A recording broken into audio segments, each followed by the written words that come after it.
गुरु प्यारी साध संगत, बहुत शुभघड़ी है। आज आपके इस क्षेत्र में, रुद्रपुर में, बहुत समय के बाद सत्संग का आयोजन हो रहा है। आप और हम मिल करके इस सुंदर समय का, इस शुभ घड़ी का अपने जीवन में लाभ उठाने के लिए बैठे हैं। आपके और हमारे जीवन में गुरु से जुड़ने के बाद हमारे जीवन में क्या परिवर्तन आएगा, कैसे हम अपने आप को गुरु के साथ जोड़ करके जीवन के महत्व को समझेंगे, ये बात हमें थोड़ी सी जीवन में समझ लेनी है। आज तक आपने अपने जीवन में धर्म के, आध्यात्म के, ईश्वर भक्ति के बहुत सारे स्वरूप देखे होंगे।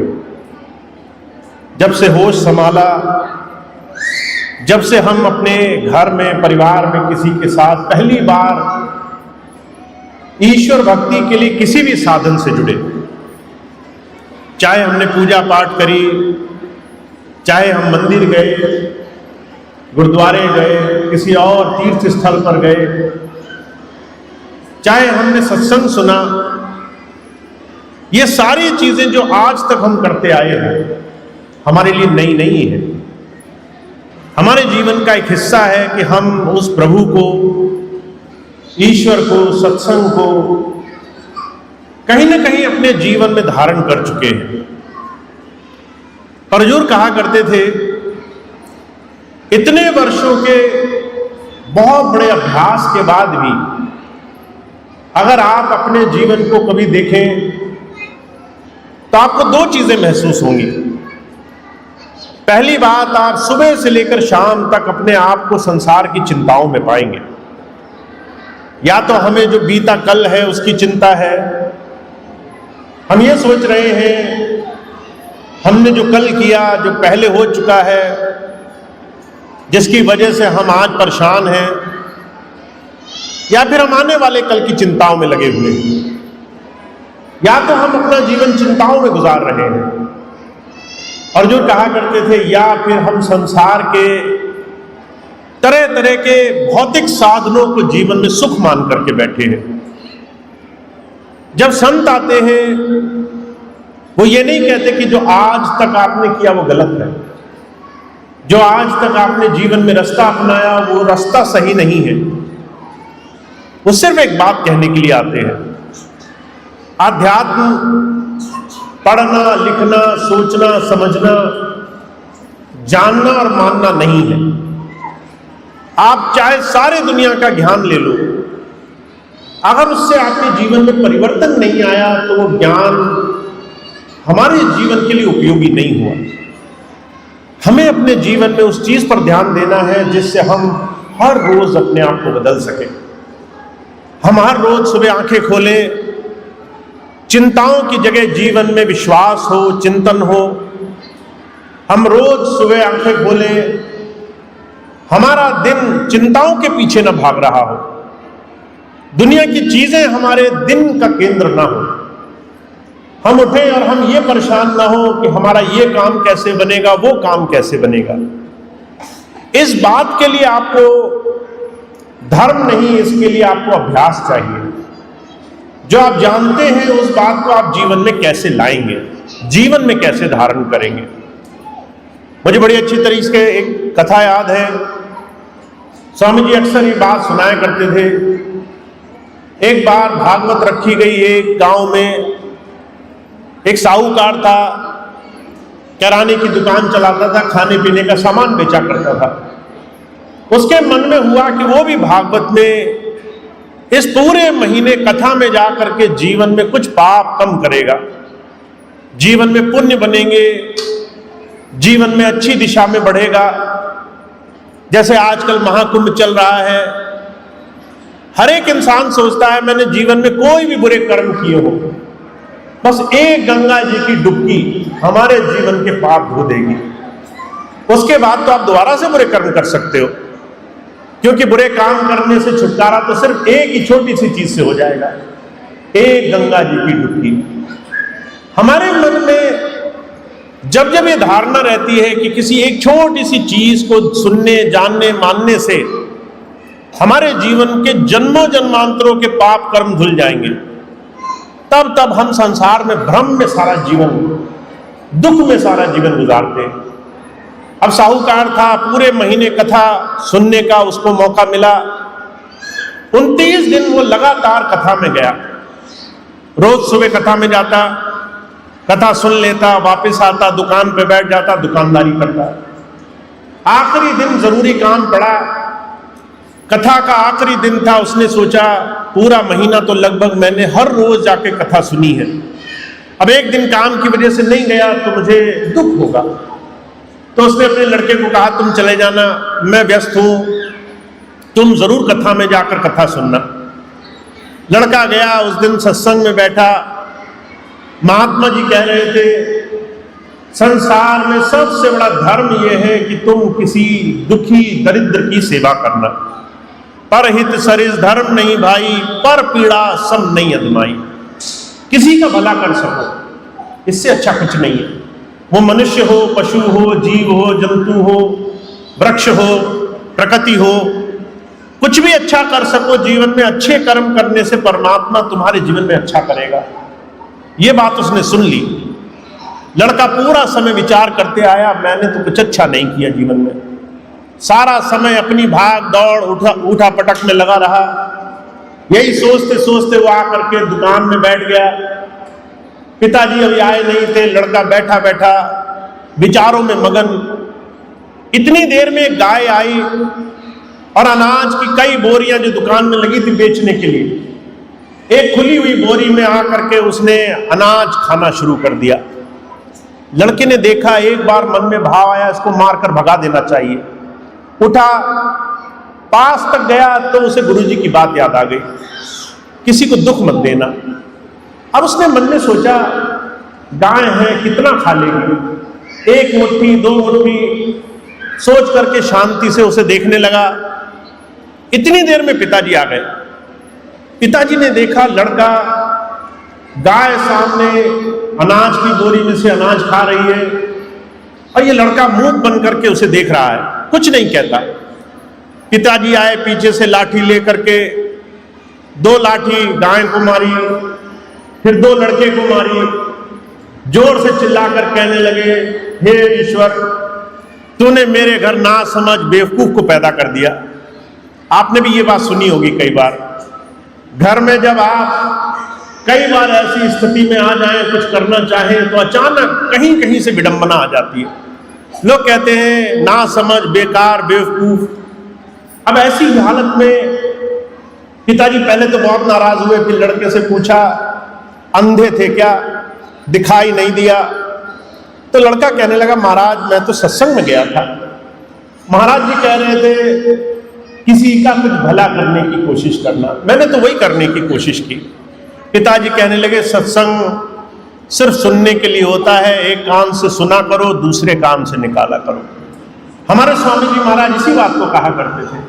हम और आप पल्ला झाड़ कथा सुन रहे हैं, सुनते हैं और वहीं छोड़ाते हैं। हम उस बात को कभी जीवन में नहीं लाते। हम किसी भी महापुरुष के पास चले जाएं, हमें उस दिन तो बड़ा अच्छा लगता है।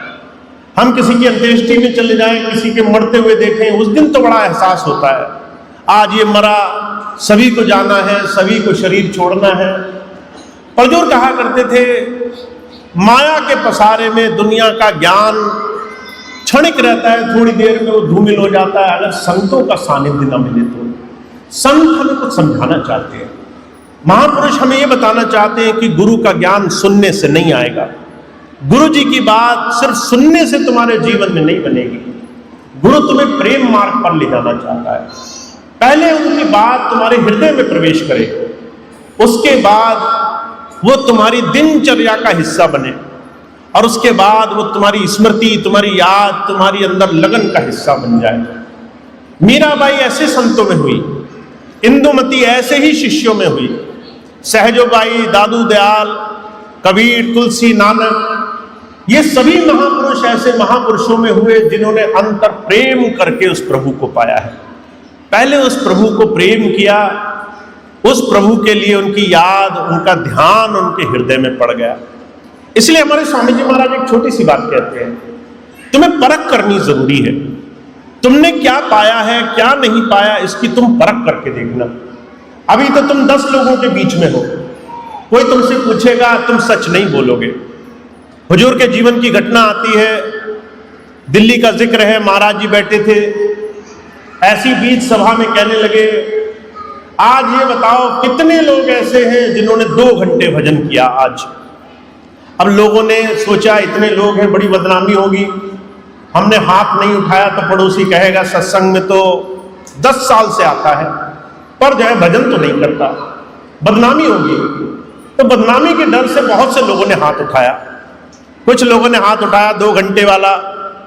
फिर महाराज जी ने पूछा, अच्छा ये बताओ 1 घंटा कौन करता है? तो थोड़े ज्यादा लोगों ने हाथ उठा दिया।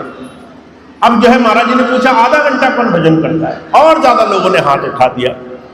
जब सबने हाथ उठा दिया तो महाराज जी बाद में कहने लगे, मुझे सच पता है कौन कितना भजन करता है, मैं सिर्फ ये देखना चाहता था तुम गुरु से सच्चे ईमानदार हो पाओगे या नहीं हो पाओगे, तुम गुरु से सच्चाई बोलते हो कि नहीं बोलते।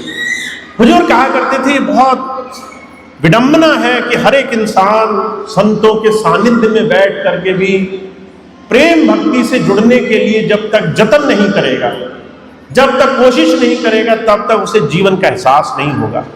इसलिए हमारे स्वामी जी महाराज एक परख बताया करते थे, आज तुम घर जाना, घर जाकर के जब कोई तुम्हें ना देख रहा हो तब 2 घड़ी के लिए आंखें बंद करना, और जब तुम आंखें बंद करना तो तुम अपने मन में झांक कर देखना, अपने अंदर क्या हो रहा है इसको देखना। जो पहली चीज तुम्हें दिखाई सुनाई दे, जो विचार ज्यादा से ज्यादा तुम्हारे मन में भागता दौड़ता दिखाई दे, समझ लेना वही तुम्हारा जुड़ाव है। अब बहुत से लोग जब आंखें बंद करते हैं तो उनको भय होता है कि उनको कहीं ना कहीं संसार की चिंताएं अपनी तरफ न खींच लें। हुजूर कहा करते थे, जैसे ही तुम आंखें बंद करोगे या तो तुम्हें भविष्य की या भूत की चिंता आएगी, या तुम्हारे अंदर किसी चीज का बहुत ज्यादा बोझ पड़ेगा, तुम घबरा जाओगे, तुम ये सोचोगे ये काम वो काम कैसे करना है। ऐसे ही लाखों लोगों में से एक ऐसा होगा जिसकी आंखें भर जाएंगी, जिसके आंखों में आंसू होंगे, जिसके अंदर विरह होगी, प्रेम होगा, जिसके अंदर उस प्रभु के दर्शनों की आशा लगी होगी।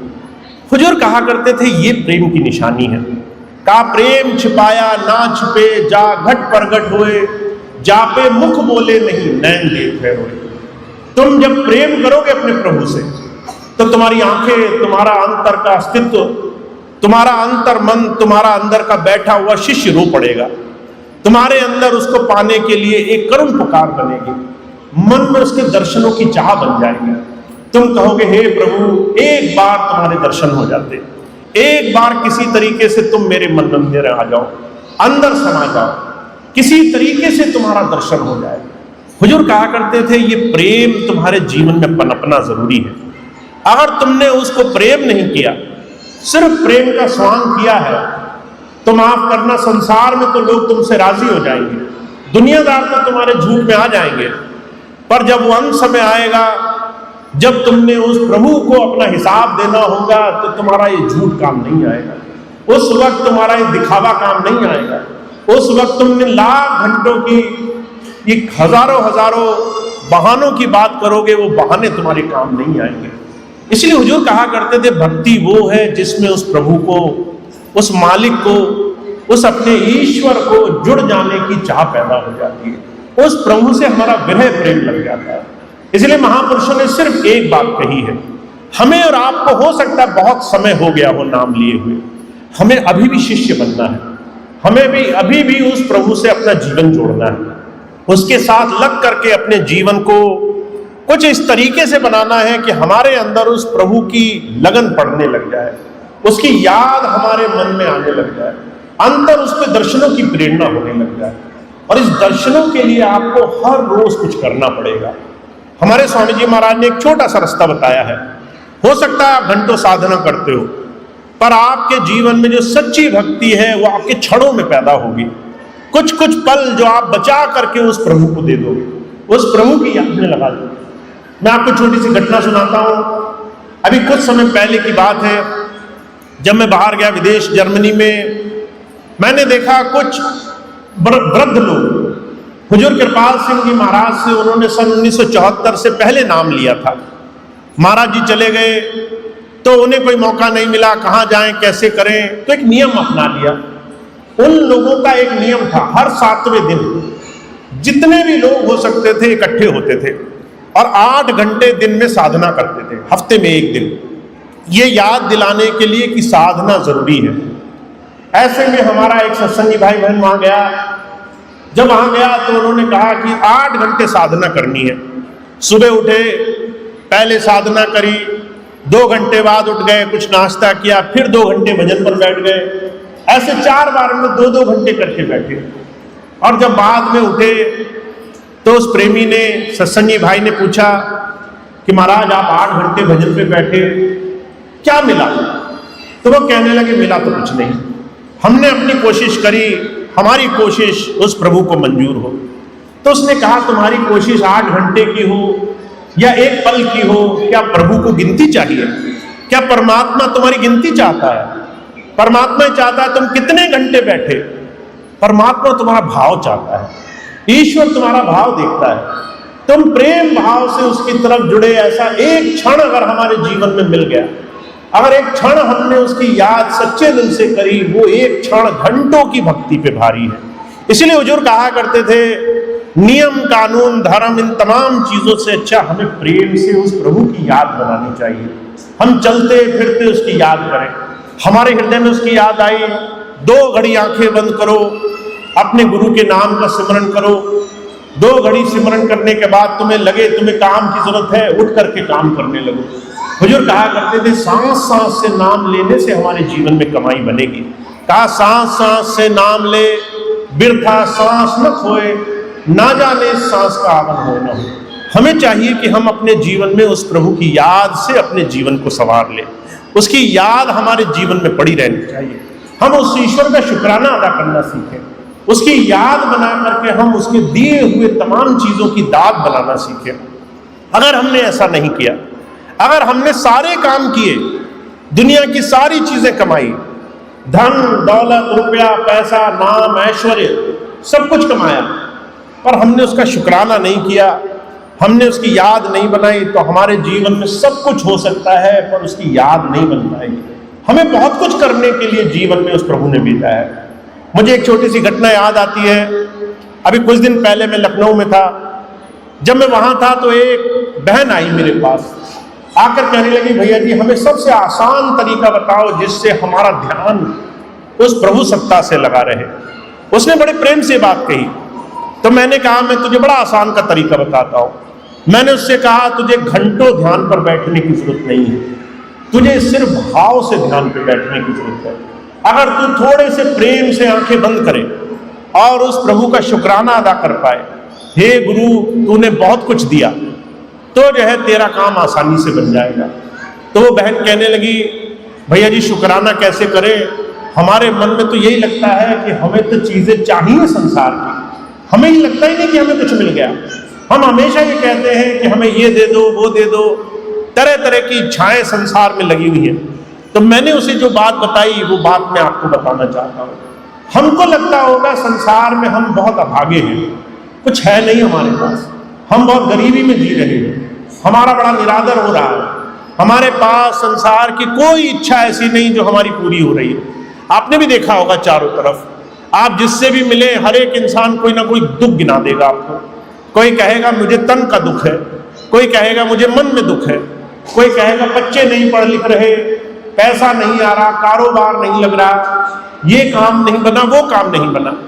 हम हर वक्त संसार में उन चीजों को देखते हैं जो हमारी हुई नहीं, और जो हो चुकी हैं उन चीजों को हम भूल जाते हैं। 1000 चीजें हमारी बने और एक चीज ना बने, हम उस एक चीज पर ही निगाह गड़ा करके बैठे रहेंगे। मैंने उस बहन को कहा ये तुम्हारा अकेले की परेशानी नहीं है, दुनिया का हर एक इंसान का दृष्टिकोण ऐसा है। जो मिला वो हम भूल रहे हैं, जो नहीं मिला उस चीज के लिए हम रो रो करके शिकायत कर करके जीवन जी रहे हैं। तो मैंने उसे एक बात पुनः कही, वही मैं आपको बताना चाहता हूँ। एरिस्टोटल एक बहुत बड़े संत हुए हैं, दार्शनिक हुए। वो कहा करते थे तुम इस बात का ध्यान रखना, आज जो तुम हर रोज अपने जीवन को कोस रहे हो, इसी जीवन को पाने के लिए कोई बहुत दूर हर रोज प्रार्थना कर रहा है। तुम कहते हैं परमात्मा मुझे कुछ नहीं दिया, पर तुम्हारे इसी शरीर के लिए, इसी स्वास्थ्य के लिए, इसी परिवार, इसी घर, इसी संपदा के लिए कोई बीमार, कोई दुखी, कोई लाचार, कोई दरिद्र बैठा हुआ हर रोज परमात्मा से प्रार्थना कर रहा है, हे प्रभु मुझे थोड़ा सा सेहत दे दो, मैं दोबारा से तुम्हारा नाम नहीं भूलूंगा। हे मालिक मुझे थोड़ी सी बीमारी से निजात दे दो, मुझे थोड़ा सा संसार के कष्ट कम कर दो, मुझे जो है अच्छे माता पिता, भाई बंधु, कोई रिश्ते नातेदार मिल जाए, कोई तो मिल जाए जिससे मेरे जीवन में भला हो जाए। हुजूर कहा करते थे जब तक तुम इस भाव से संसार को नहीं देखोगे, संसार में तुम शिकायत करते रहोगे। अगर आपको इस समझ में आ जाए कि आपको बहुत कुछ दिया है ईश्वर ने, आपको 2 हाथ दिए, 2 पैर दिए, आपको शरीर दिया, स्वास्थ्य दिया, बीमारी नहीं है बहुत से लोगों को, ये बहुत बड़ा धन है। आपको अच्छे माता पिता दिए, चैन से रोटी खा सकते हो, आप जब घर जाते हो कोई इंतजार करता है आपका, कोई प्रेम से आपसे बोलता है, संसार में 2-4 लोग आपके मित्र हैं। ये संसार में बहुत बड़ी धरोहर है। आपको लगता होगा अगर मकान कोठी नहीं मिली तो कुछ नहीं मिला। हुजूर कहा करते थे इसी वक्त संसार में अनगिनत लोग ऐसे हैं जो अस्पतालों में भर्ती हैं, बीमार हैं, रोज कहते हैं हे प्रभु बीमारी ना होती तो जीवन में मैं धन्य हो जाता, अगर तकलीफ ना होती तो मैं अपने आप को बड़ा भाग्यशाली मानता।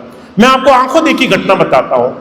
अभी 2-3 दिन पहले की बात है, हरिद्वार में सत्संग था। हरिद्वार में सत्संग के बाद हमारी एक संस्था है रजनी केयर फाउंडेशन, उसके अंतर्गत हमने कुछ अनाथ बच्चियों के स्कूल में जा करके, बसंत पंचमी आने वाली है, बसंत पंचमी के लिए हमने उनको कुछ प्रसाद वितरण किया। हमने कहा अनाथ बच्चियां, इनके माता पिता कोई नहीं, इनके साथ थोड़ा समय बिताना चाहिए। जब हम वहां गए तो हमने क्या देखा, 40 बेटियां और 1 से लेकर के और 20-25 साल की उम्र तक की कई उम्र की बेटियां उसमें थी। कुछ ऐसी थी जो बीमार थी, कुछ ऐसी थी जिनका हाथ पैर सही नहीं था, एक ऐसी लड़की थी जिसकी आंख खराब थी, पूरी आंख सफेद जाला पड़ा हुआ। ऐसे मैंने बच्चे देखे तो मेरे को बड़ा आश्चर्य हुआ। स्कूल है, इसमें हर उम्र के बच्चे एक ही जगह पढ़ रहे हैं, कुछ बीमार हैं, कुछ स्वस्थ हैं। तो मैंने पूछा कि इन बच्चों की थोड़ी सी बात बताइए। तो उनकी अध्यापिका, उनको पढ़ाने वाली टीचर बड़ी भावुक हो गई, कहने लगी भैया जी समाज में लोग शिकायत करते घूमते हैं, लोग कहते हैं हमें कुछ नहीं मिला, हमें कुछ नहीं मिला। मैं रोज सोचती हूँ इन बच्चों को, 40 बेटियों को, इतना कठोर जीवन इनका है, इनके जीवन के बारे में कोई नहीं सोच रहा, कितनी आवश्यकता है इस संसार में सेवा की। मैंने उनसे पूछा आप थोड़ा खुल के बताइए। तो उन्होंने बताया एक बच्ची उनके यहाँ है जो 5 साल की है। 5 साल की बच्ची, उसको कोई आदमी बेटी घर में हुई, ये सोच करके गंगा जी के घाट के किनारे रात को छोड़ गया। और जब छोड़ कर गया तो जो है उसने ये नहीं सोचा उस बच्चे का क्या होगा, वो जो है बिल्कुल दिल पर पत्थर रख करके उसे रात के अंधेरे में छोड़ कर चला गया। उस बच्चे ने उस अंधेरे में करवट बदली होगी और पास में कटीली झाड़ी थी, पूरी एक आंख उस कांटों से भर गई। जब आंखों से भर गई, आंख खून खुआन लहूलुहान हो गई। उस बच्चे को किसी तरीके से कुछ लोग ला करके उसे स्कूल में देकर गए, अनाथ आश्रम में, कि इस बच्चे को देखो। जब उस बच्चे को देखा गया तो पहले उसको 4-5 महीने इलाज चला आंखों का, और वो आंख ठीक नहीं हुई, वो आंख हमेशा के लिए खराब हो गई। अब आप सोचिए कोई ऐसा है संसार में जिसने उस बच्चे को वहां छोड़ा होगा, जिसने उस बच्चे को बोझ मान करके वहां छोड़कर चला गया स्वार्थ के लिए, सिर्फ अपना घर अपनी इच्छाओं से भरा रहे। अगर मुझे लड़के चाहिए तो लड़के ही चाहिए, बच्चियों को छोड़ दिया। और वो बच्ची सारा जीवन अब कष्ट भोगने के लिए, तकलीफ झेलने के लिए, बिना माता पिता उसे कष्ट उठाना है। एक 5 दिन की बच्ची कोई छोड़ गया। जब 5 दिन की बच्ची छोड़कर गया तो वो अध्यापिका कहने लगी, जब लोग उस बच्ची को लेकर आए तो वो कहने लगी मेरे हाथ पैर कांपने लगे, 5 दिन की बच्ची को हम कैसे संभालेंगे। कोई बच्चा 5-6 साल का हो, कुछ कुछ चीजें अपने आप कर सकता हो, उसको संभालना आसान है, 5 दिन की बच्ची को कैसे संभालेंगे। इसको तो 24 घंटे ध्यान देना है, इसके तो 24 घंटे ख्याल रखना है। जब उन्होंने कहा ये बच्चा बहुत छोटा, आप नहीं ले सकते, तो जो लेकर आया उसने कहा मुझे ये बच्ची पड़ी मिली, तुम रखना चाहो रखो, नहीं तो गंगा जी में प्रवाहित कर दो। महाराज जी कहा करते थे, अगर आप चारों तरफ समाज में देखो, हम सिर्फ अपना देखते हैं, हम सिर्फ अपना स्वार्थ का सोचते हैं। तुम बाहर समाज में देखो, कोई गरीब है, कोई बीमार है, लाचार है, किसी के पास खाने को नहीं, किसी के पास जीवन जीने को नहीं, ऐसी तमाम चीजों में परमात्मा तुमसे सेवा लेना चाहता है। ईश्वर कहता है तुम समर्थ हो, तुम दे सकते हो, तुम्हारे पास तुम्हारे से ज्यादा है। अगर तुम 2 पैसे का, थोड़े से श्रम का, थोड़ी सी हिम्मत का, थोड़े से प्रेम भाव का दान दोगे तो ही तो ईश्वर तुम्हें मिलेगा, तो ही तो ईश्वर तुम्हें प्राप्त होगा। तुम अपने जीवन में अपना घर भरने में लगे हो, तुम्हें लगता है कि तुम्हारे घर भर जाएंगे तो तुम सुखी हो जाओगे। मैं आपको एक चीज बता दूं, आपको लगता होगा आपके जाने के बाद आपका नाम लिया जाएगा। जैसे ही आप संसार छोड़ेंगे, 7 दिन के अंदर जिस नौकरी में आप थे, उस नौकरी में आपका विकल्प ढूंढना शुरू कर देंगे। 13 दिन के बाद घर के लोग जो आपके लिए विलाप करते थे, घर में झाड़ू पोछा करके घर को नया ताजा कर देंगे। 1 हफ्ते के अंदर जिस घर में आपने अपना नाम लिखाया होगा कि मेरी जमीन मेरा घर, उसमें नाम बदलने की तैयारी शुरू हो जाएगी। आप सोचते होगे मैं अपने घर का नाम ये रख के गया हूं, उस नाम को बदलने की तैयारी शुरू कर देंगे लोग। आप ही को लग रहा है लोग आपका नाम लेंगे, आपका नाम भूलते संसार में देर नहीं लगेगी किसी को। जिस भूल में भ्रम में इंसान जीता है उसे संत दिखाना चाहता है। कहता है संसार में ईश्वर के अलावा, ईश्वर की भक्ति के अलावा संसार में हर एक इंसान को सिर्फ कर्म का लेना देना है। जिस दिन किसी का कर्जा चुक गया, जिस दिन तुम्हारा लेना देना किसी से दूर हो गया, उस दिन वो चला जाएगा, उस दिन रुकेगा नहीं तुम्हारे पास। महाराज जी के जीवन की घटना बताता हूं। एक दाम्पत्य जीवन में एक छोटा सा बच्चा, वो जो है छोटे जीवन में ही शरीर पूरा कर गया। माता पिता आए महाराज जी के पास रोते रोते, महाराज जी हमारा छोटा बच्चा चला गया, हमें बड़ा दुख है। महाराज जी कहने लगे इतना ही लिखा कर लाया था, इतना ही जीवन का लेना देना था। वो कहने लगे हमें संतोष नहीं पड़ता, हमें जो है एक और बच्चे का हमारे घर में जन्म हो जाए। महाराज जी कहने लगे आज तुम घर जाना, आंखें बंद करना, तुम्हें प्रमाण मिलेगा। वो घर आए, संतोष नहीं होता था। जब आंखें बंद करके बैठे तो उस बच्चे का स्वरूप दिखाई दिया।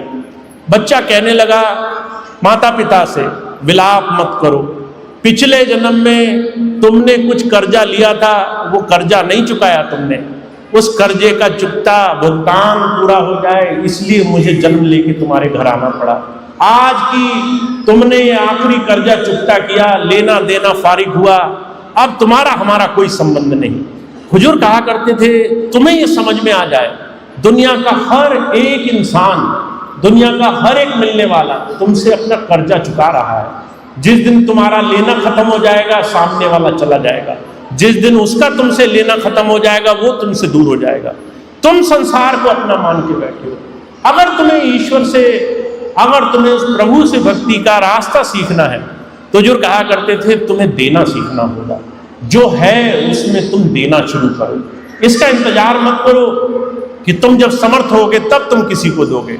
आज तुम्हारे पास है, आज उस प्रभु का प्रेम मन में बसाओ, सबसे निभाओ, सबके अच्छे बनकर रहो। पर ये बात याद रखो कि तुम्हारे जीवन में वो परमात्मा, उसका प्रेम, उसकी लगन ही तुम्हारे जीवन का रास्ता बनेगी। तो महाराज जी एक ही बात कहते हैं, आपको और हमको संसार में बहुत बड़े औचित्य के लिए भेजा गया है। हम और आप जो संसार में जन्म लेकर हर रोज काम करते हैं, हमें संसार में सिर्फ रोटियां नहीं खानी, सिर्फ पैसा नहीं जोड़ना, सिर्फ नाम पदवी नहीं इकट्ठी करनी, हमें संसार में उस प्रभु की खोज करनी है। और प्रभु की खोज तुम्हें उसमें मिलेगी जो जरूरतमंद होगा। इसीलिए कहते हैं दूसरे का हित करना। किसी गरीब में, दरिद्र में, किसी जरूरतमंद में तुम्हें प्रभु मिल जाएगा। किसी ऐसे दुखी बेचारे लाचार में तुम्हें प्रभु मिल जाएगा। किसी की तुम सेवा करोगे और वो प्रभु राजी हो जाएगा। किसी की अच्छाई करोगे वो प्रभु राजी हो जाएगा। तो मैं हमेशा एक ही बात कहता हूँ, अगर आप इसकी शुरुआत करना चाहो तो अपने घर से करो। आपको गृहस्थ मिला है, ये गृहस्थ आपको जीवन को सीखने का तरीका है। कहा गृहस्थी सेवे साधु को, साधु सिमरे राम, या में कुछ धोखा नहीं सरे धोखे का। जो साधु हो जाता है ना, वो कहता है देखो साधु होना आसान नहीं है, मन में ईर्ष्या, द्वेष, अहंकार, लेन देन, संसार के प्रति तुम्हारे मन में होड़ न लगी रहे, ये आसान काम नहीं है। साधुता बहुत बड़ी चीज है। पर तुम साधु के पास बैठ सकते हो, किसी संत के पास बैठ सकते हो। संत तुम्हें तुम्हारे जीवन में बहुत कुछ सिखा देगा। वो तुमसे कहेगा जो तुम्हारा घर है, माता पिता है, तुम्हारी पति पत्नी है, तुम्हारे बच्चे हैं, ये तुम्हारे जीवन में तुम्हें धैर्य सिखाने के लिए भेजे गए हैं, संयम सिखाने के लिए भेजे गए हैं। एक बार माता कुछ कहे, पिता कुछ कहे, देखना कितना गुस्सा आएगा। उस वक्त मन में आंखें बंद करके एक बार प्रार्थना करना कि अगर ईश्वर कहीं है तो पहले वो माता पिता के अंदर से ही हमारे अंदर आशीर्वाद देगा। वो हमें पति और पत्नी के रूप में हमें धैर्य और संयम सिखाएगा। वो हमें बच्चों के रूप में हमारे जीवन में हमें साहस, प्रेरणा सिखाएगा, हमें आगे बढ़ना सिखाएगा। अगर आप घर में अच्छे नहीं हुए, बाहर के लोगों को आप मालपुए परस रहे हो और घर में आप हर एक इंसान के साथ सिर्फ ईर्ष्या, द्वेष, क्रोध का संबंध रखते हो। हुजूर कहा करते थे फिर आपने अपने आचरण को नहीं सुधारा। तो संत आते हैं जीवन बनाने के लिए आते हैं। कहते हैं हमारा आपका ये जीवन है, तन मन की जो गांठ है इसको खोलना है, इस शरीर को, इस मन को, इस आचरण को शुद्ध करना है, अपने आप को तैयार करना है कि हमारे अंदर से सबके लिए प्रेम हम बांट सकें। तो आप और हम जिस रास्ते पर लगे हैं उस रास्ते में सिर्फ डुबकी लगाने से कुछ नहीं होगा। उस रास्ते में उस प्रभु को मन में बसाने से सब कुछ हो जाएगा। तो आपको एक रास्ता प्रभु की दया से मिला है। आप चाहो तो इसका बहुत लाभ उठा सकते हो, आप चाहो तो बहुत कुछ कर सकते हो। बस एक चीज को मन में धारण कर लो, एक संकल्प धारण कर लो, हर रोज मुझे एक अच्छा काम करना जरूरी है। वो एक अच्छा काम आप अपने दिन में करने का संकल्प उठाओ कि मैंने हर रोज, सुबह हो गई शाम तक मैंने एक अच्छा काम करना है। आप कहीं गए, आपने देखा कि किसी को आपकी मदद की जरूरत है, आप बिना स्वार्थ के उसकी मदद करो, उससे धन्यवाद की उम्मीद मत करो। आप देखो कोई बाहर का गरीब है, आप उसको भोजन करा सकते हो, भोजन कराओ। आप देखते हो कोई बीमार है, आप उसकी कुछ मदद कर सकते हो, मदद करो। मदद नहीं कर सकते तो कम से कम उसका हालचाल पूछो, उसके साथ बैठ करके थोड़ी विनम्रता जताओ। हुजूर कहा करते थे अगर कुछ भी ना कर पाओ, रात तक कुछ भी ना कर पाओ, तो जब रात को घर वापस आओ, घर में माता पिता हो, पत्नी हो, बच्चे हो, तो थोड़ा स्नेह से बोलो, थोड़ा प्यार से बात करो, थोड़ा सा उनके साथ अच्छा व्यवहार करो। क्योंकि जब तक तुम अपना मन नहीं बदलोगे तब तक प्रभु इस मन में समाएगा नहीं। इसलिए तुलसी साहब एक बात कहते हैं, वो बात कह के मैं अपनी बात समाप्त करूंगा। वो कहते हैं वर्षीकरण एक मंत्र है, तजदे वचन कठोर, तुलसी मीठे वचन से सुख उपजे चौओर। तुम्हारे पास वर्षीकरण मंत्र है। वर्षीकरण मंत्र जाने पता क्या होता है? अगर आप किसी भी इंसान को अपने बस में करना चाहते हो, अगर आप चाहते हो सामने वाला आए और वही करे जो मैं चाहता हूं, तो तुलसी साहब कहते हैं वो मंत्र मैं तुम्हें सिखाना चाहता हूं, वो मंत्र सीख लेना। और वो मंत्र क्या है? कहते हैं मीठा बोला करना, जबान में मिठास होनी चाहिए।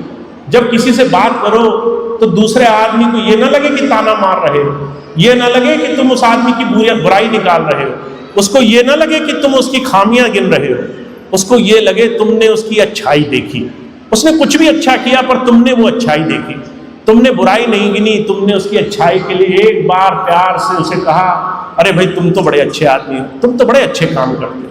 तुलसी साहब कहते हैं किसी के लिए अगर जबान से शब्द निकले मीठी तरह से निकले, अच्छे तरह से निकले। इसीलिए हमारे स्वामी जी महाराज एक ही बात कहते हैं अगर तुम किसी के लिए अच्छी बात कहोगे पर अगर कहने का तरीका ताना मारने का होगा, अगर किसी से कहोगे कि भाई साहब बड़े बुरे व्यक्ति हो और जो है चाहे वो सच्ची बात क्यों ना कह रहे हो वो तुम्हारी सुनेगा नहीं।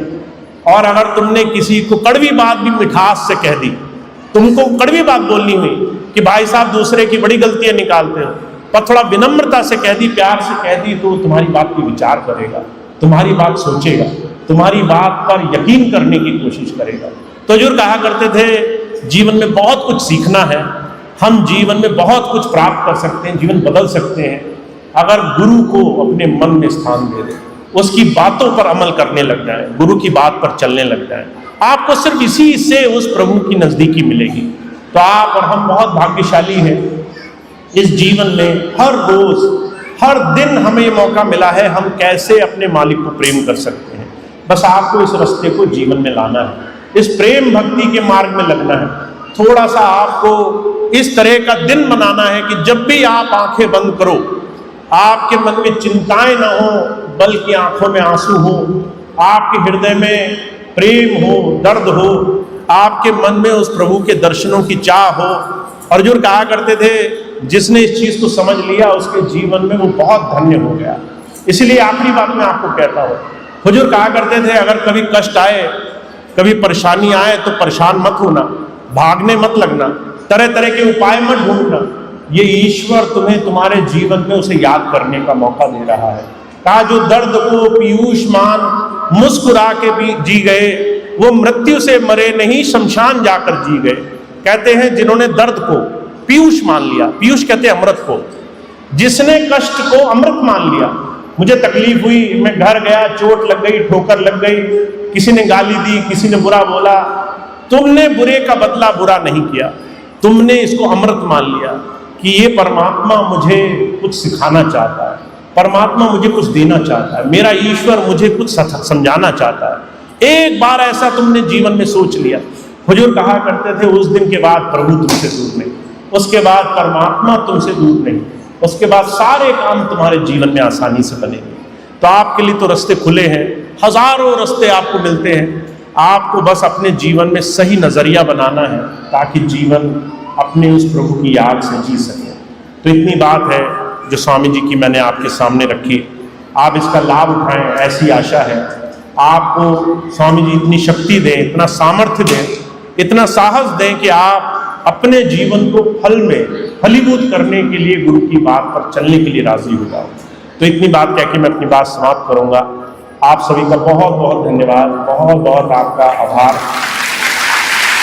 आज आप यहाँ पर सत्संग के पावन अवसर पर आए, इस मौके पर यहाँ मौजूद हैं, इसका बहुत बहुत धन्यवाद। आप अपने जीवन में इसका ज़्यादा से ज़्यादा लाभ उठाएं। आज का सत्संग कार्यक्रम समाप्त हो इससे पहले मैं एक बात आपको और बता दूं। ये बात अब मैं सिर्फ उसी जगह कहता हूं जहां मैं अभी तक नहीं पहुंचा, या बहुत समय के बाद जहां पर जाना हो रहा है। रुद्रपुर बहुत समय के बाद आना हुआ, इसलिए मैं एक बात आपको और बता दूं, उसके बाद आज का सत्संग कार्यक्रम समाप्त होगा, प्रार्थना होगी और उसके बाद आज का कार्यक्रम समाप्त होगा।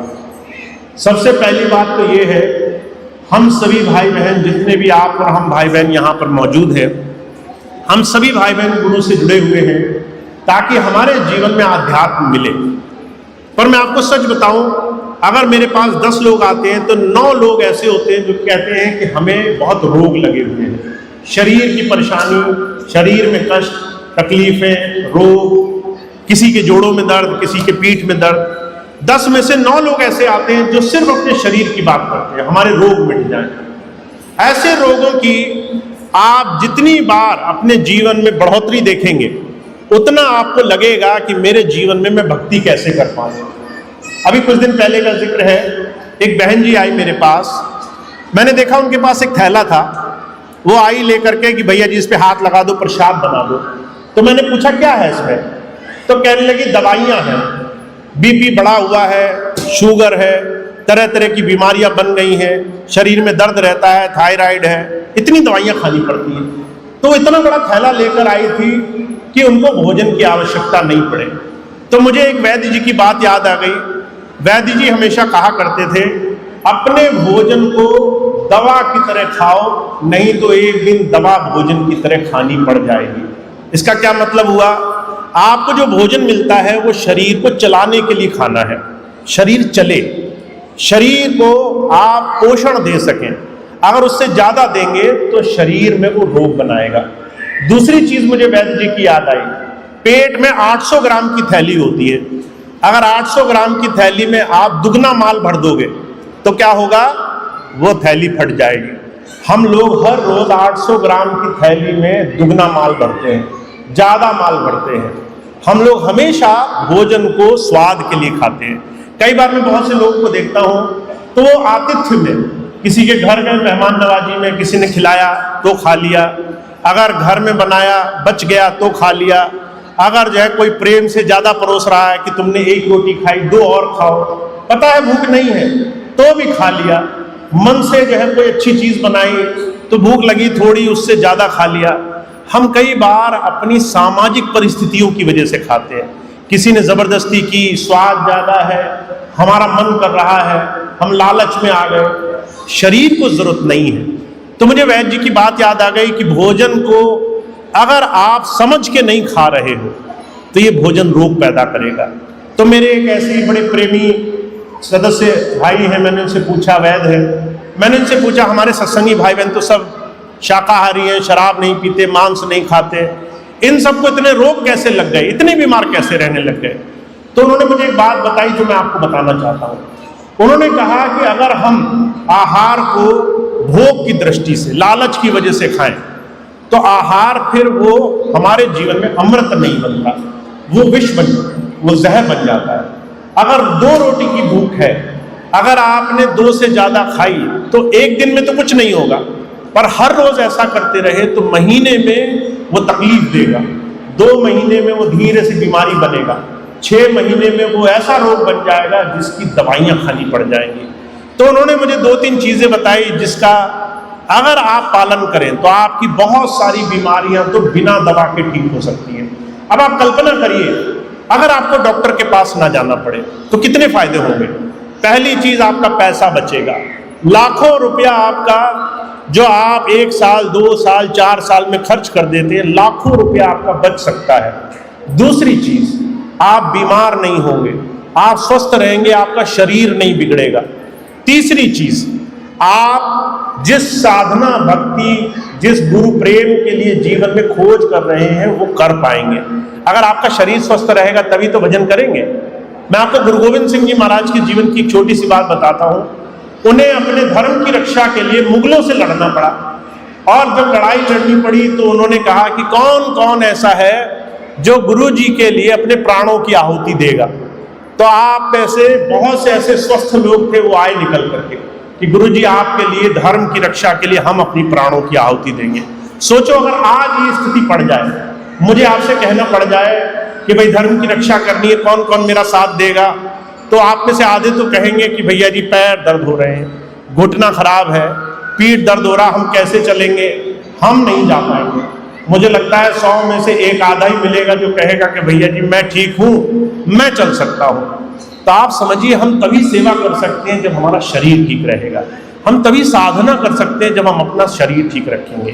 तो मैं एक मिथक आपके दिमाग से निकालना चाहता हूँ, एक झूठ आपके दिमाग से निकालना चाहता हूँ कि आप अपने आप स्वस्थ नहीं रह सकते हैं। आपकी जो रसोई है जिससे आप भोजन पकाते हैं वो औषधि घर है। हमारे भारत में जो हमारी रसोई घर है वो आधी दवाइयों का ऐसा औषधालय है, ऐसी जड़ी बूटियां उसमें हैं जिससे आप अपने आप को स्वस्थ रख सकते हैं।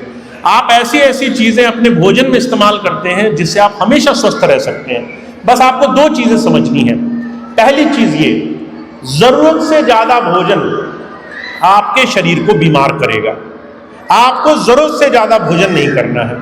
तो जितने भी लोग श्रम नहीं करते हैं, श्रम का मतलब पत्थर नहीं ढोते हैं, जितने लोग मजदूरी नहीं करते हैं, जितने लोग वो पुराने तरीके से हल नहीं चलाते हैं, रिक्शा नहीं चलाते हैं, जितने लोग मेहनत, शरीर की मेहनत बहुत ज्यादा ऐसी जिसमें पूरा दिन लग जाए, उन लोगों को 3 समय नहीं खाना चाहिए। 3 समय भोजन आप मत करिए अगर आप श्रम का काम नहीं करते हैं। तो हमारे जितने भी लोग मैं यहाँ देख रहा हूँ उसमें आधे लोग ऐसे हैं जो घर में रहते हैं, रसोई में रहते हैं, घर की साफ सफाई करते होंगे, घर का काम करते होंगे। आधे लोग ऐसे हैं जिनकी दुकानें हैं, गद्दी पे बैठ जाते हैं जाकर के, और नौकर चाकर हैं जो नौकरी काम करते रहते हैं। आधे लोग ऐसे होंगे जो नौकरी करते हैं, जिनको जो है दफ्तर में बैठना है। कुछ ही लोग ऐसे होंगे जिनको श्रम का काम करना है। ऐसी हालत में अगर आप 3 टाइम खाएंगे तो वो रोग बनेगा। हमारा आयुर्वेद क्या कहता है? 1 बार खाए तो योगी, 2 बार खाए तो भोगी, और 3 बार खाए तो रोगी। अगर आपने तीसरी बार भोजन किया दिन में तो आज नहीं पर 1 महीने बाद बीमारी बननी शुरू हो जाएगी, 6 महीने बाद दवाई खानी पड़ जाएगी, 1-2 साल के बाद ऑपरेशन कराना पड़ जाएगा। अब आप सिर्फ भोजन से इसे ठीक कर सकते हैं। तो मैं हमेशा अपने सभी प्रेमी भाई बहनों को एक चीज कहता हूं, 2 समय खाया कीजिए, 2 समय भोजन। भारत की परिपाटी क्या थी? सूर्य उदय हुआ तब जो है भोजन कर लिया, उसके बाद पूरा दिन काम किया, रात को सूर्यास्त से पहले, सूरज डूबने से पहले आखिरी भोजन किया और उसके बाद भोजन को न सोचा न उस पर हाथ लगाया। आजकल लोग क्या करते हैं, रात को 10 बजे 12 बजे 1 बजे भोजन करते हैं और भोजन करते ही सो जाते हैं। और जब भी आप ऐसा करेंगे तो आप लिखवा लीजिए, आप बीमार पड़ेंगे, आप रोगी पड़ेंगे, आपको बहुत कष्ट होने वाला है। तो आपकी जो स्वास्थ्य है वो आपके हाथ में है। तो मैं 2-3 चीजें हमेशा बताता हूं, आप इस चीज का ध्यान रखना। पहली चीज, 2 समय भोजन आप करने का नियम बनाइए। सुबह और शाम या जैसे भी आपको उचित लगे 2 समय भोजन बनाइए। मैं पंजाब गया, मैं आपको एक छोटी सी घटना सुनाता हूं। मैंने ये बात वहां कही तो बहुत सी बहनें आप जैसी आई और कहने लगी, भैया जी अगर हम 2 बार खाएंगे तो हम कमजोर नहीं पड़ जाएंगे क्या? हम तो कमजोर पड़ जाएंगे, चल नहीं पाएंगे, बीमार हो जाएंगे, कैसे चलेंगे?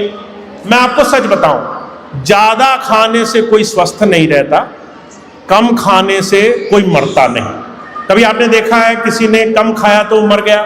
ज्यादा खाने से बहुत से लोग मर जाते हैं, ज्यादा खाने से बहुत से लोग रोग लग जाता है, मर जाते हैं। कम खाने से कोई नहीं मरता है, कोई बीमार नहीं पड़ता है। अगर आपको विश्वास ना हो तो आप मुझे देखिए, मैं एक दिन भोजन करता हूं पिछले 1 साल से, एक समय, और दूसरा समय भोजन नहीं करता। और मैं कहीं से कमजोर लग रहा हूं तो आप ये बात मान के घर जाना कि 1 समय 2 समय के बाद भोजन किया तो आप बीमार पड़ेंगे। ये मिथक है, झूठ है कि आप कम खाएंगे तो आप बीमार पड़ेंगे। आपको 2 समय से ज्यादा अगर आप भोजन कर रहे हैं तो तकलीफ होगी। तो जो भी भाई बहन इस नियम का पालन कर सकें, पहला नियम क्या है, 2 समय भोजन करें। उसके बाद भोजन की भूख लग रही है तो पानी पी ले, प्यास बुझाने के लिए किसी और चीज का सेवन कर लें, पर भोजन, अन्न, किसी भी तरह का भोजन शरीर के अंदर ना डालें। अगर आप ऐसा ना कर पाए, कभी मेहमान नवाजी में गए, कभी शादी में गए, कहीं त्योहार में गए, बच्चे का जन्मदिन है, हो गया, कभी गलती हो गई, तो एक नियम बना ले, हफ्ते में 1 दिन उपवास करना है। दूसरा नियम क्या है, उपवास रखना है। उपवास में और व्रत में अंतर होता है। अभी एकादशी का व्रत आएगा, अभी सोमवार मंगल का व्रत रखेंगे, कभी इस भगवान का, कभी उस भगवान का। जब हम व्रत रखते हैं तो क्या करते हैं, हम कहते हैं अन्न त्याग कर दिया, हम फल खाएंगे। लोग फल खाते हैं, दूसरे दूसरे आटे ढूंढते हैं, तरह तरह की चीजें खाते हैं। और आपको अंदाजा होगा, अगर रोज 100 रुपए लग रहा है आपके भोजन में, तो जिस दिन व्रत रखेंगे उस दिन 200 रुपए का खर्चा होगा, उस दिन ज्यादा खर्चा होगा, पैसा भी ज्यादा गया, व्रत भी नहीं रखा गया, शरीर में खाया भी भरपूर और कुछ लाभ भी नहीं मिला। मैं आपको एक छोटी सी घटना बताऊं, अभी पंजाब का जिक्र है, करवा चौथ का दिन था, मैं वहां पर मौजूद था। करवा चौथ के दिन बहुत सी बहनें मुझसे मिलने आई, कहने लगी, भैया जी आज तो भोजन बनेगा नहीं, सारे काम सब तरह से मैं स्वतंत्र हूं, हमने सोचा सत्संग में चलेंगे। सब बैठी थी मेरे सामने, तो मैंने उनसे थोड़ा सा हर्षोन्माद किया। मैंने उनसे कहा कि आज तो भूखे रहना पड़ेगा, आज तो भोजन नहीं मिलेगा, आज तो पूरे दिन जो है आहार छोड़ना पड़ेगा। मैंने हंसी में बात कही, तो वो कहने लगे भोजन तो हमने नहीं किया, पर हम जो है चाय पी लेते हैं। अब वो हर आधे घंटे पे चाय पी लिया करे, हर आधे घंटे चाय पीती रही और कहने लगी हमने व्रत रखा अपने पति के लिए। तो मैंने कहा तुमने व्रत कहाँ रखा, तुम्हारा पेट तो चाय से ही बढ़ता रहा, तुम तो जो है पेट भर के व्रत रखती रही। इस व्रत से कुछ नहीं होगा, ऐसे कुछ नहीं होगा, हमें व्रत नहीं रखना है। दूसरा नियम है उपवास, हफ्ते में 1 दिन रख लिया करो। उपवास क्या होता है, 1 दिन आप सिर्फ जल पर रहे, 24 घंटे कोशिश करें सिर्फ जल पर ही आपको रहना है। अगर आप ये पहले नहीं कर पाए तो आप धीरे से शुरू करें। मैंने एक बात एक बहन को कहा, अगर आपने रात को 8 बजे आखिरी भोजन किया, पूरी रात सोई और अगले दिन सुबह 8 बजे नाश्ता किया, तो 12 घंटे तो आपने उपवास रख लिया। 12 घंटे तो हो गए, आपको 2 घंटे और बढ़ाने हैं। 7 बजे रात को खाना खा लो, सुबह जो है 9 बजे नाश्ता करो, 12 से 14 घंटे हो गए, 2 घंटे बढ़ गए ना। अब ऐसे धीरे धीरे बढ़ाते जाओ और एक दिन ऐसा आएगा कि आप 24 घंटे उपवास कर पाओगे। तो हफ्ते में 1 दिन उपवास कर लेना अगर आप स्वस्थ रहना चाहते हो। तो अगर आप ये दोनों चीजें करने लग गए तो आप अपने जीवन में अनगिनत बीमारियों से छुटकारा पालोगे, अनगिनत बीमारियां नहीं होंगी आपको। 2-3 चीजें और बता देता हूं, फिर आज का कार्यक्रम समाप्त करेंगे। अगर हो सके तो ये 3-4 चीजों को अपने घर से निकाल देना। अगर आप ये 3-4 सफेद चीजें अपने घर से निकाल दो तो आपके जीवन में चमत्कार हो जाएगा। पहली चीज, जो सफेद नमक आप खाते हैं, सफेद नमक को निकालना है, दूसरे नमक का इस्तेमाल करना है। हमारे भारत में काला नमक, सेंधा नमक, दूसरे कई तरह के नमक आते हैं। आप दूसरे किसी भी नमक का इस्तेमाल कर सकते हैं, बारीक पिसवाइए, उतना ही अच्छा रहता है। सफेद नमक आपके ब्लड प्रेशर और दूसरी अन्य अनगिनत बीमारियों की जड़ है। आप जरा सा ज्यादा खा लेंगे, आपको बीमारी लगेगी। आपने कई बार देखा होगा, घरों में लोग भोजन पकाते हैं और जब भोजन थाली लग के आ जाती है तो कहते हैं नमक कम है, नमक अलग से मंगाते हैं और ऊपर से नमक डालते हैं। जिस दिन आपने ऐसा कर लिया, उसी दिन अपने खाते में लिख लो, आपने बीमारी को जन्म देना शुरू कर दिया, सिर्फ ऊपर से नमक डालने मात्र से। आपने भोजन थाल मंगाया, खाने को बैठे, नमक कम लगा तो नमक आपने ऊपर से डाला। तो मैं हमेशा अपने प्रेमियों से कहता हूं कि भाई, अगर आप एक छोटी सी चीज समझ लो, पहली चीज तो ये, जिसने भोजन बनाया ये तो उसका अनादर हो गया है ना। जिसने भोजन पकाया उसने भोजन में नमक भी ठीक से नहीं डाला, इसलिए आप नमक तो बिल्कुल भी अलग से मत मंगाओ। भोजन करते वक्त फीका मिले फीका खा लो, अगर जो है फीका ना मिले तो जो है आप पहले से ही कोशिश करो कि आप नमक बदल लो। तो पहली चीज सफेद नमक बदलनी है। दूसरी चीज सफेद चीनी बदलनी है। सफेद चीनी के बहुत विकल्प है। देखिए, गुरबाणी में भी इस बात को कहा गया है। गुरबाणी में कहा गया है, शक्कर खांड निवात गुड़, गुड़ माखियो मांझा दूध, इतनी सारी चीजें मीठी होती हैं। कहा है ये सारी चीजों का आप उपयोग कर सकते हो और इन सारी चीजों को चीनी के बदले इस्तेमाल कर सकते हो। मैं आपको एक छोटी सी घटना बताऊं, अभी बरेली का जिक्र है। बरेली में एक बहन अनुप्राशन करने बच्चे का आई। अनुप्राशन कहते हैं पहला अन्न का निवाला मुंह में बच्चे के। जब बच्चा पैदा होता है, हम पहली बार उसे अन्न देते हैं।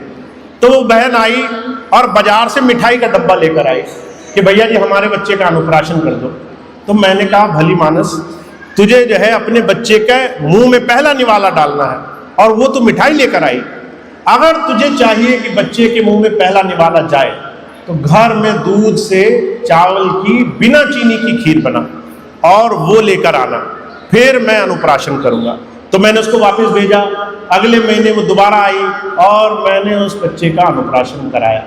क्योंकि आप इस बात को समझ लीजिए, चीनी तो खराब होती ही है, पर अगर बचपन से लेकर 2 साल तक के बच्चे को आपने चीनी खिला दी, आप देखते हैं ना, बच्चा मिठाई मांगता है, टॉफी मांगता है, फट से हाथ में दे देते हैं। 2 साल तक मत दीजिए, 2 साल तक बच्चे को मीठे से दूर रखिए। और अगर आप ये कर ले गए तो आपका बच्चा बड़ा मेधावी बनेगा, दिमाग बड़ा अच्छा होगा, बहुत समझदार बनेगा और बहुत पढ़ लिख करके आगे बढ़ेगा। पर अगर आप जो है बचपन में ही और 2 साल तक उसे चीनी खिलाएंगे तो समझ लीजिए बाद में वो बच्चा आप ही को नाराज हो तो गलती आप ही ने करी, आलस में खुद ही आपने खूब मीठा खिलाया उसे। तो आपको 2 साल तक और अपने लिए चीनी का सेवन आपको खत्म करना है। आप गुड़ खाइए, शक्कर खाइए, शहद खाइए, कई और चीजें संतुलित मात्रा में खा सकते हैं। तीसरी चीज सफेद आटा। सफेद बारीक पिसा हुआ आटा बाजार से जो मिलता है वो कभी मत लाना। और घर में मोटा आटा आप, जिसे हम घर में भी पीस सकते हैं या बाहर से भी पिसा हुआ मोटा आटा मिल जाता है, उसकी रोटी बनाना शुरू करना। चाहे वो मक्का हो, चाहे ज्वार हो, चाहे बाजरा हो, कई चीजें ऐसी हैं जिसका आप इस्तेमाल शुरू कर सकते हैं। तो 3 चीजें बता दी ना मैंने, सफेद नमक, सफेद चीनी, सफेद आटा। याद रहेंगी ना? इन 3 चीजों को आप रट लेना, खुद भी ना इस्तेमाल करना और सबको बताना। चौथी चीज अगर आप कर सको, अगर आपके घर में अपनी गाय भैंसे हैं तब तो आप दूध का सेवन करिए, और अगर बाहर से करना पड़ रहा है तो आप धीरे से दूध का सेवन कम करिए। दूध का सेवन आपके शरीर में आपकी हड्डियों को मजबूती नहीं, कमजोर करने का काम करता है। अब ये आयुर्वेद में शोध निकल चुका है। आपको लगता होगा ना हड्डियां मजबूत रहती हैं, वो उल्टा कमजोर हो रही हैं और आप एक दिन चल फिर नहीं पाएंगे, आपको उठने बैठने में दिक्कत होगी। तो 4 चीजें तो ये, और एक आखिरी चीज बता देता हूं, वो है रिफाइंड तेल। रिफाइंड तेल के बारे में एक छोटी सी बात कही जाती है। जिस तेल को आप अपने शरीर पर लगा नहीं सकते हैं, उस शरीर में उस तेल को आपको खाना भी नहीं है। आप सरसों का तेल लगा सकते हैं शरीर पे? हाँ, लगा सकते हैं। आप घी लगा सकते हैं शरीर पे, ऊपर से लगा सकते हैं। आप कोई भी ऐसा तेल, कोई भी ऐसा घी जो ऊपर से शरीर पर लगा सकते हैं और आपकी त्वचा खराब नहीं होगी, उसको आप खा भी सकते हैं।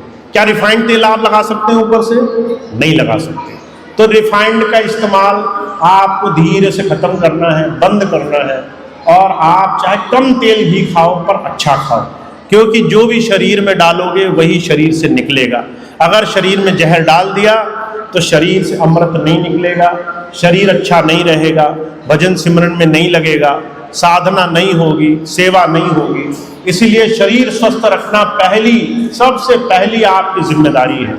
इसीलिए सभी माताओं बहनों से, सभी भाइयों से विनम्र अनुरोध है, अगर आप हो सके तो इन चीज़ों का पालन शुरू करें।